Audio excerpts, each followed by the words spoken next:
త్వరపడుతున్నది. ఎవరు త్వరపడుతున్నారు? అబ్రాహాము త్వరపడుతున్నాడు. మరి వీళ్ళు ముసలోళ్ళా వయసోళ్ళా? ముసలోళ్ళు. మరి నువ్వు ముసల్దానివా ముసలోనివా? అసలు ముసల్తనమే మాకు లేదురా నాయన. ఇక చాలా యవనస్తులుగా ఉన్నాం. మరి ముసలోళ్ళే దేవుని సేవకులు వచ్చిందంటే దేవుని యొక్క సువార్త ఉన్నది పలాని కాడ సువార్త మీటింగ్ ఉన్నది పలాని చోట అని చెప్పేసి నీకు ఇన్ఫర్మేషన్ వస్తే, ఒక వ్యక్తి నశించిపోవచ్చున్నాడు, వాళ్ళకు మనం ఆతిథ్యం ఇవ్వాలి. ఏ ఆతిథ్యము? దేవుని వాక్యం అనే ఆతిథ్యము. హల్లెలూయా. వాళ్ళకు దేవుని వాక్యాన్ని ప్రకటించాలి, శ్రద్ధగా ప్రకటించాలా? వీడు వింటాడా? నువ్వు విన్నావా? వాడినుడు ముచ్చట పక్కకెట్టు. నువ్వు కూడా అంతే కదా. ఒకప్పుడు ఏదో నువ్వు దేవుని మాట విని కొంచెము బాగుపడంగానే ఇక ఎదుటి వ్యక్తులు మొత్తం వీళ్ళకి ఎలా కనబడతారంటే పాపిస్టోళ్ళ లెక్కనే కనబడతారు. వీళ్ళు కూడా అంతకంటే ఎక్కువ పాపిస్టోళ్ళు అనే విషయము మర్చిపోతారు. నేను అంతకంటే భయంకరంగా ప్రవర్తించిన వాడినే కదా. ఈరోజు దేవుని కృపలో అనేకుల ప్రార్థన మూలంగానే నాకు ఈ యొక్క మంచితనము దేవుని కృప ద్వారా అనుగ్రహించబడ్డది కదా అనే విషయాన్ని గమనించక వాడు రాడు, ఈడు రాడు, వీడు లంగా, వాడు దొంగ అని చెప్పేసి వాళ్ళ మీద 1,00,000 నేరాలు నిందలు మోపుతా ఉంటారు. ఇవన్నీ మనం ఏం చేసుకోవాలా? మానేసుకోవాలి. హల్లెలూయా. మానేసుకోవాలా. నీ సహోదరుని ఏం చేయాలి? మనం ప్రేమించకు. నిన్ను వాళ్ళని పొరుగువాన్ని ప్రేమించాలి. చాలామంది ఈరోజు చోటు ఇయ్యరు. అందుకని దేవుడు అంటాడు, నక్కలకు బొరియలున్నాయి, ఆకాశ పక్షులకు ఏమున్నాయి? నివాసములున్నాయి, గుళ్ళున్నాయి, కానీ మనుష్య కుమారుడు తలవాల్చుకోవడానికి చోటు లేదు. కానీ ఇక్కడ ఎవరు చోటిస్తున్నారు? అబ్రహాము చోటిస్తున్నాడు. చోటు ఇయ్యడమే కాదు, వంగి నమస్కరించడమే కాదు, తగ్గించుకోవడమే కాదు, దేవుని సేవకుల ఎదుట, దేవుని వాక్యం ఎదుట, దేవుని ఎదుట, సంఘము ఎదుట ఏం చేస్తున్నాడు? ఇంకా త్వరపెట్టి తన భార్యతోటి చెప్పి, అమ్మా మనం ఏం చేయాలా? వాళ్ళకి మంచి శ్రేష్టమైన భోజనాన్ని ఏర్పాటు చేయాలా. ఈరోజు పరిచర్యలో కూడా ఎన్నో అవసరతలు ఉంటాయి, ఎన్నో అక్కరలు ఉంటాయి. పరిశుద్ధుల అవసరతలలో నువ్వేం చేయాలంటే పాలి భాగస్థులవు కావడానికి, లోకస్తులతో పాలిభాగస్థము కాదు కానీ, పాపముతో పాలిభాగము కాదు కానీ, దురాలోచనలతో దుష్ట తలంపులతో వ్యర్థమైన వస్తువులు కొనడంలో పాలిభాగస్థలము కాదు కానీ, మనం కొనే వస్తువు ప్రభు పరిచర్యలో వాడబడాలి. మన మాట ప్రభు కోసం వాడబడాలి. మన చూపు, మనము, నీ దేహము, ధనమును దేవుని కోసము సమర్పణ చేసి దేవుని అవసరతలో పాలు పంచుకునే వ్యక్తివిగా నువ్వు ఉండాలి. హల్లెలూయా. త్వరపడి సిద్ధపడి ఏం చేస్తున్నారట? నీవు వెళ్ళి త్వరపడి 3 మానికల మెత్తని పిండి. ఆ ముగ్గురికి ఏం చేస్తున్నారు వీళ్ళు? 3 మానికలు. చాలామంది ఏమంటారు, ఇంతనా, అంతంత ఎందుకు, కొద్దిగా పెడితే సరిపోదా, ఒక్క మానిక ముద్ద ముగ్గురి సరిపోదా? వాళ్ళు బాగా మాకు ఈడ చేసినని ఇవరకు వాళ్ళు దీవించిపోతే మాకు బాగా ఆశీర్వాదం వచ్చిందని చెప్పేసి 3 మానికలు కావాలా? అసలు ఏమాత్రము క్వశ్చన్ చేసినట్టుగా కానీ ఎదురు మాట్లాడినట్టుగా కానీ ఉన్నదా? ఈరోజు చాలామందికి వస్తున్న క్వశ్చన్లు ఏంటంటే ఇవే. దేవుడు నాకేం చేసిండని అంత చేయాలా?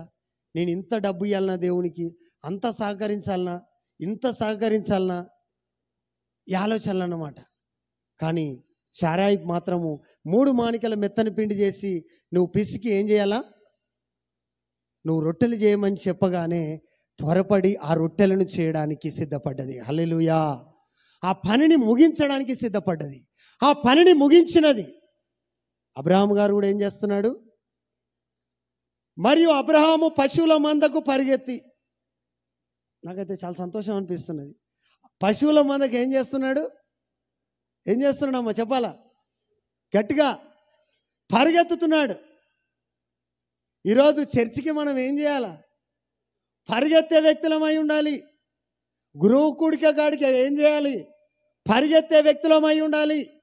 సువార్త చెప్పడానికి ఏం చేయాలి? మన పాదములు పరిగెత్తాలి. నశించిపోవచ్చిన వ్యక్తులను రక్షించడానికి నువ్వేం చేయాలి?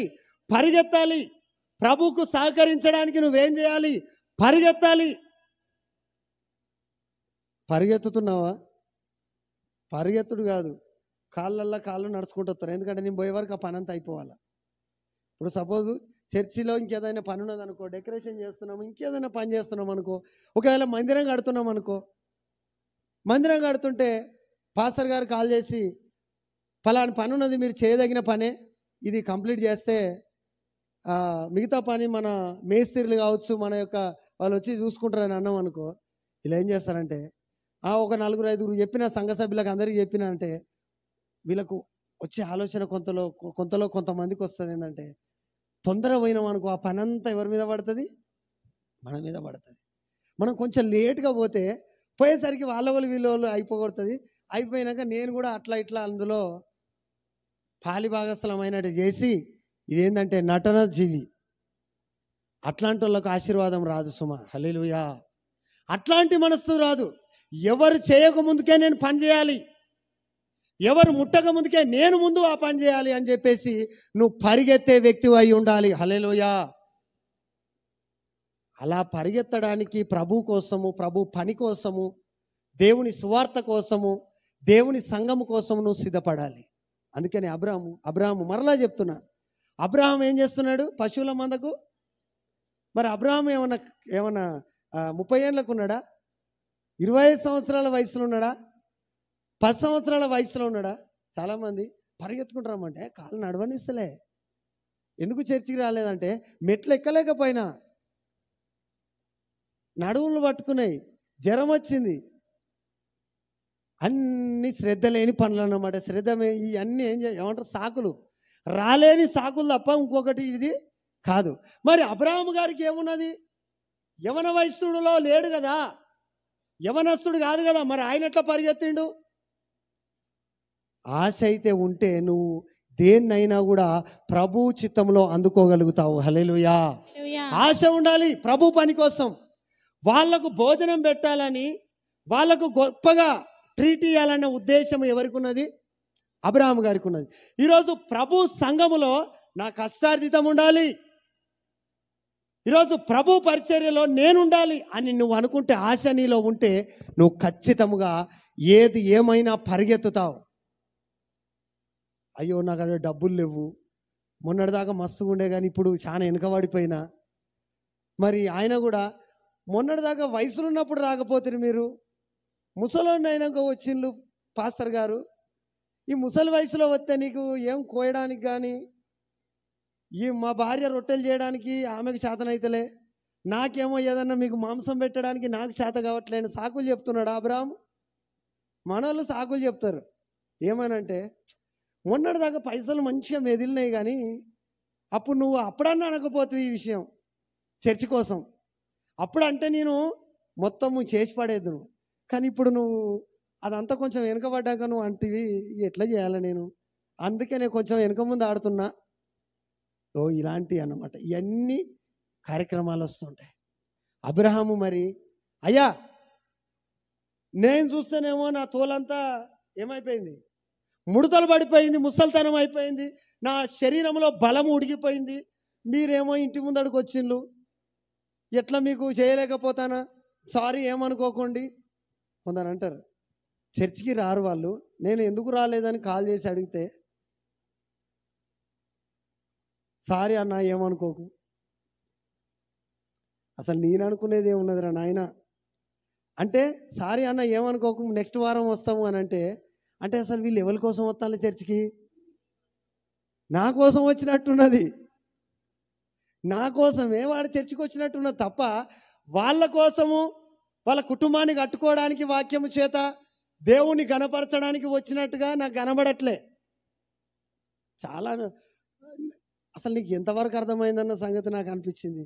ఓహో నువ్వు ఈ టైప్లో ఉన్నవారా బాబు అనిపించింది. కాబట్టి ఈ యొక్క అబ్రహాము నేను వయసులో లేను అని ఈ సాకులు చెప్పట్లే కానీ ఏం చేస్తున్నాడు? ప్రభు కోసము పరిగెత్తుతున్నాడు. ఈరోజు నువ్వు సాకులు చెప్పడము మానేసి శ్రద్ధగా ఆతిథ్యం ఇచ్చే వ్యక్తివై ఉండాలి, శ్రద్ధగా ప్రభువును చేర్చుకునే వ్యక్తివై ఉండాలి, శ్రద్ధగా ప్రభు పని కోసము ప్రయాసపడే వ్యక్తివై ఉండాలి. అబ్రహాము వయస్సు ఉడిగిపోయినా, ముసలితనం వచ్చేసిన, డబ్బులు ఉన్నప్పుడు రాకపోయినావు, వయసులో ఉన్నప్పుడు వస్తే మంచిగా చూసుకుందును, నేను బాగా తిండి పెట్టేటోన్ని, బాగా నీకు సహకరించేటోన్ని. ఇప్పుడు వయసు అయిపోయినాక వచ్చినవయ్యా, ఏమనుకోకు దయచేసి, వచ్చే జన్మలో ఏదైనా చూస్తా, లేకపోతే మా పిల్లలు చూస్తారులే, మళ్ళీ వచ్చినప్పుడు చూస్తలే. ఈ కార్యక్రమాలు ఏమన్నా చెప్పినాడా? చెప్పలే. ఏం చేస్తున్నాడు? ఒక యవ్వనస్తుడి లెక్క ఏం చేస్తున్నాడు? పరిగెత్తుతున్నాడు. ఎక్కడికి? పశువుల మందకు. హల్లెలూయా. మనకు ఇంటికాడ ఉన్నది చేయడానికే ఇబ్బందికరంగా ఉంటుంది, ఇంటికాడ ఉన్నది చేయడానికి ఇబ్బంది అనిపిస్తుంది. కానీ అబ్రాహాము గారు ఎక్కడికి పరిగెత్తుతున్నాడు? పశువుల మందకు పరిగెత్తుతున్నాడు. పశువుల మందకు పరిగెత్తి ఒక మంచి లేత దూడను తీసుకొచ్చి ఒక పనివానికి అప్పగించి సిద్ధపరిచి వాళ్ళకు భోజనము పెట్టి వాళ్ళను తృప్తిపరిచినాడు. హల్లెలూయా. ఈరోజు మనము కూడా దేవునిని అలా తృప్తిపరిచే వ్యక్తివై ఉండాలి. దేవుని పరిచర్యలో నువ్వు చేసే పరిచర్య ఎట్లుండాలా? తృప్తిగా ఇచ్చే విధంగా ఉండాలి. దేవుని నామానికి ఘనత తెచ్చేదై ఉండాలి నువ్వు చేసే పరిచర్య. దేవుని నామాన్ని మహిమపరిచేదై ఉండాలి నువ్వు చేసే పరిచర్య. నువ్వు ఇచ్చే ఆతిథ్యము దేవుని నామాన్ని అవమానపరిచే విధంగా ఎప్పుడూ ఉండకూడదు. దయచేసి నువ్వు చేసే ప్రార్థన ఎట్లుండాలా? దేవుని నామాన్ని ఘనపరిచే విధంగా, దేవుని నామాన్ని గొప్ప చేసే విధముగా, దేవుని నామమును అనేకులకు ప్రచురపరిచే విధముగా ఉండాలి నువ్వు చేసే ఆతిథ్యమైన పనైనా, ప్రార్థన అయినా, వాక్యమైన, సహవాసమైన, మరేదైనా కూడా. హల్లెలూయా. అబ్రహాము అంత వయసులో ఉన్న ఏం చేస్తున్నాడు? ప్రభు కోసం ప్రయాసపడు. మరి ఇంతగా దేవునికి ఆతిథ్యం ఇస్తే, ఇంతగా దేవుని చేర్చుకుంటే, మరి ఇంతగా దేవుని నామాన్ని ఘనపరిచి, ఇంత వయసు పైపడినా కూడా, వయసు ఉడిగిపోయినా కూడా ప్రయాసముతో వాళ్లకు తిండి పెట్టడానికి, వాళ్లకు భోజనం పెట్టడానికి, వాళ్ళను తృప్తిపరచడానికి ఆయన ప్రయాసపడితే, మరి వాళ్ళు వచ్చి తినేసి కాముగా వెళ్ళిపోయినారా? ఏమైనా బెనిఫిట్ ఇచ్చినారా? ఏమైనా ఆశీర్వాదం రిలీజ్ చేసినారా? దయచేసి చూసుకుందాం. కింద అధ్యాయం ఆదికాండంలో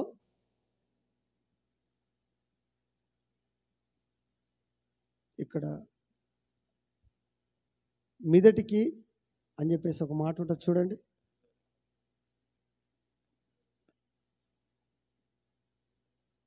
పదో వచనం నుంచి చదవండి.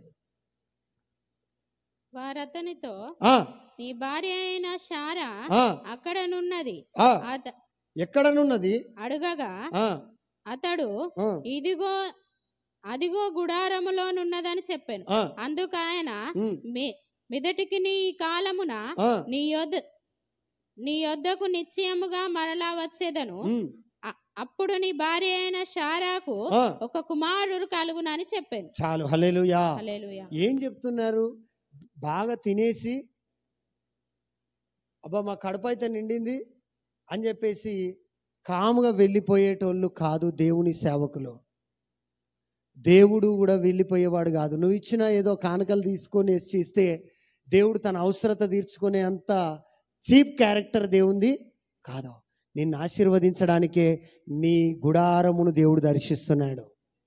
నిన్ను దీవించడానికే. నిన్ను దర్శించేది ఎందుకంటే నిన్ను దీవించడానికి. ఆల్రెడీ పలుమార్లు కూడా దేవుడు దర్శించినాడు, ఇస్తానని చెప్పినాడు. ఈ ఆతిథ్యం ఇచ్చిన తర్వాత వాళ్ళు ఏమంటున్నారంటే తినేసి కాముగా వెళ్ళిపోలేదు, కానీ అడుగుతున్నారు అబ్రాహాము, నీ భార్య ఎక్కడున్నది అంటే, అయ్యా నా భార్య గుడారంలో ఉన్నది అంటే అంటున్నాడు, మీదటికి ఈ కాలమున నీ యొద్దకు నిశ్చయముగా వస్తాం. చాలా మంది ఏం చేస్తారంటే తీసుకుంటారు, వెళ్ళిపోతారు. అంటే వాళ్ళ అవసరత తీరిందని వెళ్ళిపోతారు. కానీ వీళ్ళు ఏమంటున్నారు? గ్యారంటీ, మేము వచ్చిన దానికి నీకు ఖచ్చితంగా సూచన కనబడుతుంది. నువ్వు నాకు ఇచ్చిన దానికి, నువ్వు నాకు చేసిన పరిచర్యకు, నువ్వు నా కోసం ప్రయాసపడే ప్రయాసానికి నీకు ఖచ్చితంగా ప్రతిఫలము వస్తుంది. చాలామందికి ఒక డౌట్ ఉంటుంది, దేవుడికి చేసినాం కదా, దేవుడు ఏమైనా ఫలితం ఇస్తాడా? దేవుడు ఏమైనా ఆశీర్వదిస్తాడా? దేవుని సేవకుల కోసం, దేవుని సంఘము కోసం, దేవుని పరిచర్య కోసం మనం ఎంతో చిన్ననాట నుంచే మనం దేవుణ్ణి తెలుసుకున్నప్పటి నుంచి మనం ప్రయాసపడుతున్నాం కదా, అసలు దేవుడు అంత మాత్రంలో ఎంతైనా కొంచెం మనకేమైనా చూస్తాడా? మన కోసం ఏదైనా చేస్తాడా? కనీసం చేయడా అని అనుకుంటుండొచ్చు నువ్వు. కానీ దేవుడు అంటున్నాడు, మీదటికి ఈ కాలమున మరలా నిశ్చయముగా మీ యొద్దకు వస్తాను. దేవుడు కూడా ఈ లోకంలో ఉన్నప్పుడు కూడా చెప్పినాడు. ఆయన ప్రాణం పెట్టి రక్తం గార్చి తిరిగి లేచి పరమునకు కొనిపోబడి ఇప్పుడు ఏమంటున్నాడు, మరలా నేను మీకోసము వస్తాను. అదే క్రీస్తు రెండవ రాకడ. హల్లెలూయా. అలాగే ఇక్కడ కూడా ఏమంటున్నాడంటే, ఆ దేవదూతలు ఏమంటున్నాయంటే, ఆ ముగ్గురు మనుషులు ఏమంటున్నారు వీళ్ళతో, మీదటికి మరలా మీ యొద్దకు వస్తాం. అప్పుడు వరకు నీకేమైపోతాడు? కుమారుడు కలుగుతాడు. అంటే ఖచ్చితమైన ఒక సమయాన్ని వాళ్ళకి ఏం చేస్తున్నారు? వీళ్ళు రివీల్ చేస్తున్నారు. హల్లెలూయా. ఖచ్చితమైన ఒక సమయాన్ని చెప్తున్నారు. ఖచ్చితంగా ఫలాని సమయం అంటే ఈ రోజు వచ్చినాము కదా, మరలా ఈ సమయం వరకు మేము మరలా మిమ్మల్ని దర్శిస్తాం. అప్పటికి మీకు ఏమైపోతాడు? కుమారుడు కలుగుతాడు. హల్లెలూయా. కాబట్టి ఒకవేళ దేవునికి ఆతిథ్యం ఇచ్చినప్పుడు, దేవుని చేర్చుకుంటే చివరిగా వాళ్ళు ఇస్తున్న ఆశీర్వాదం ఏంటిది తెలుసా? మేము ఒట్టిగా తీసుకొని పోయేటోళ్ళం కాదు, కానీ మీదటికి మరలా ఇదే కాలమున మీ దగ్గరికి మేము వస్తాము. అప్పటి వరకు నువ్వేమైపోతావు? కుమారునితో సంతోషముతో ఆనందముతో నువ్వు ఉంటావు. హల్లెలూయా. ఈరోజు నీవు కూడా దేవుణ్ణి చేర్చుకోగలిగితే, ఈ రోజు నుంచి దేవుని కోసం నువ్వు ప్రయాసపడగలిగితే, ఈ రోజు నుంచి నువ్వు దేవుని యొక్క పరిశుద్ధుల అవసరతలో పాలిభాగస్తుడవు అయితే, ఈరోజు టైం అంతా గడిచిపోవచ్చు.